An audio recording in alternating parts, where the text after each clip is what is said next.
Arsenal sukses menghalangi Manchester City untuk dapatkan piala keempat mereka tahun ini.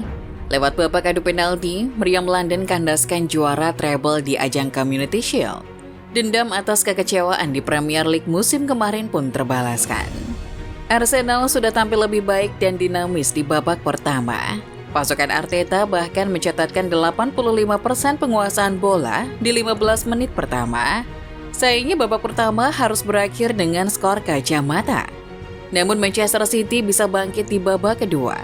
Mereka bahkan mencetak gol pembuka lewat tendangan indah Cole Palmer di menit ke-77.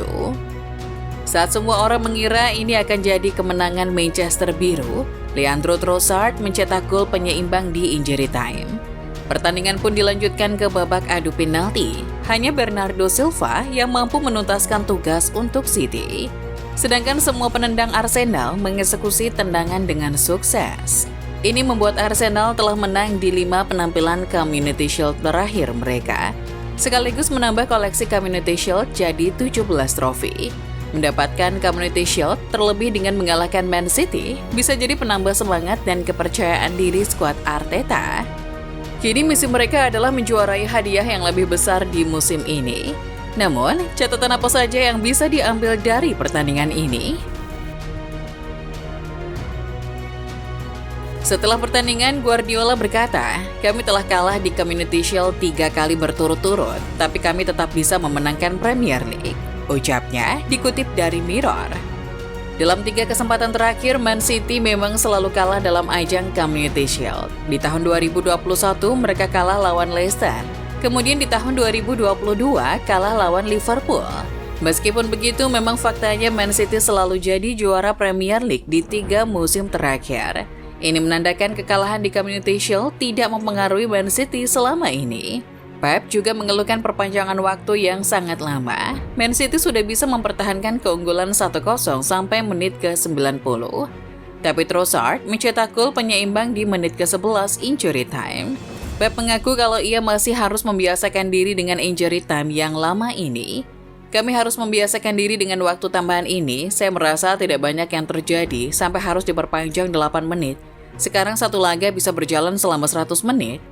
Terlepas dari itu, Pep tetap mengakui keunggulan Arsenal. Baginya, Arsenal adalah tim yang luar biasa. Kami sangat dekat dan kami kecewa karena faktanya kami sangat dekat dengan kemenangan. Namun itulah sepak bola, kami juga menghadapi tim yang luar biasa. Ucapnya dikutip dari Sky Sport.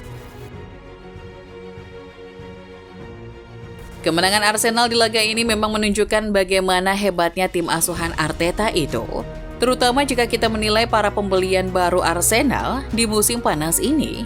Belanja di Gunners musim panas ini tak diragukan lagi setelah membantu Arsenal menaikkan level permainan mereka.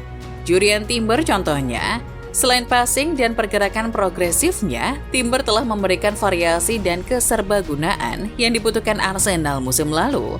Di laga ini Timber bermain sebagai bek kiri. Selain memenuhi tugas sebagai bek kiri tradisional, Timber tak ragu berpindah posisi lebih ke depan atau masuk ke tengah lapangan. Saat Arsenal menyerang, Timber sempat terlihat ikut maju ke depan, memberikan opsi umpan di area kotak penalti. Pemain serbaguna seperti ini sangat membantu Arteta dalam meningkatkan kualitas skuadnya. Declan Rice adalah contoh lainnya. Uang 105 juta pounds yang dibayarkan Arsenal membuat Rice harus membuktikan kualitas individunya. Di laga ini ia tidak terlalu mencuri perhatian babak pertama, tapi permainannya meningkat di babak kedua. Ia juga menunjukkan stamina yang luar biasa. Rice sangat efektif dalam melakukan high pressing. Ia sering menantang Rodri yang ingin membangun serangan City. Dalam penguasaan bola, Rice turun di antara bek tengah Arsenal. Ini memungkinkan bek sayap untuk maju. Yang terpenting dari Rice untuk Arsenal adalah ia bisa menawarkan lebih banyak variasi permainan. Rice sebelumnya bermain untuk West Ham, juga jadi penggawa timnas Inggris. West Ham dan timnas Inggris tidak bermain dengan cara yang sama, tapi ia bisa sukses di kedua tim itu dengan cara yang berbeda. Dan sekarang, ia masih bisa mengikuti level permainan Arsenal yang juga berbeda. Salah satu keputusan Arteta di laga ini yang patut jadi pertanyaan adalah mengapa dia lebih memilih Havertz jadi ujung tombak ketimbang Eddie Nketiah. Banyak fans memprediksi dengan cederanya Gabriel Jesus, Nketiah akan jadi ujung tombak utama Arsenal. Tapi tampaknya Arteta punya rencana lain. Dan melihat hasil di laga ini, rencana itu patut dievaluasi. Havertz menyia-nyiakan 2 peluang di babak pertama. Ia juga tak bekerja sama dengan efektif dengan Odegaard yang bermain di belakangnya. Namun apakah itu menjadikan Havertz adalah pemain yang buruk? Tidak juga. Ia dibeli Arteta bukan sebagai striker, tapi sebagai gelandang. Dan jika kita mengingat hal itu, penampilan Havertz sebagai striker di laga ini tidak terlalu buruk. Havertz masih bisa memperlihatkan kemampuan teknisnya dan kecerdikannya dalam menciptakan peluang. Havertz tidak akan pernah bisa mengisi peran pencetak gol utama, tapi ia menunjukkan keserbagunaannya di skuad, dan itu memang yang Arteta butuhkan di Arsenal musim ini. Beberapa minggu terakhir bukan waktu yang menyenangkan untuk Ramsdale, sebab Arsenal terang-terangan mengungkapkan ketertarikannya dengan David Raya, dan bukan rahasia lagi kalau Arsenal ingin membeli kiper Brentford itu. Ini tentu membuat posisi Ramsdale sebagai nomor 1 di Arsenal terancam. Apalagi, David Raya khusus dibeli untuk mengatasi kelemahan Ramsdale, yaitu distribusi bola. Tapi penjaga gawang asal Inggris itu tidak mau dengan mudah menyerah.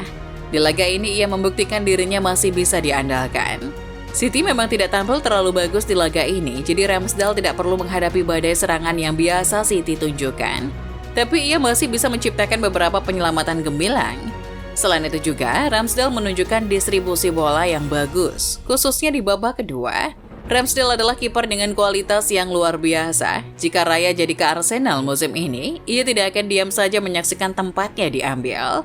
Ramsdale akan melakukan perlawanan dengan meningkatkan kualitasnya lagi. Melihat Arsenal musim ini, bisa disimpulkan para pemain yang dibeli Arteta musim panas ini memberikan satu hal yang penting. Itu adalah fleksibilitas. Arsenal bermain dengan formasi 4-3-3 sepanjang musim kemarin. Arteta sangat jarang mengubah formasi tersebut. Dengan bala bantuan baru, formasi Arsenal akan lebih tak terduga. Di laga ini Arsenal menggunakan formasi 4-2-3-1. Declan Rice berdua dengan Thomas Partey di tengah, memungkinkan Odegaard bermain di posisi favoritnya gelandang serang tengah. Havertz bisa bermain di depan maupun sebagai gelandang. Timber tidak hanya beroperasi sebagai bek kiri tradisional, tapi juga ikut masuk ke tengah atau maju ke depan. Community Shield memang tidak selalu dianggap sebagai kompetisi yang terlalu bergengsi, tapi para fans Arsenal patut bangga. Ini juga jadi pukulan psikologis untuk Manchester City. Arsenal adalah rival mereka di musim lalu, dan sekarang Arsenal bisa mengalahkan mereka.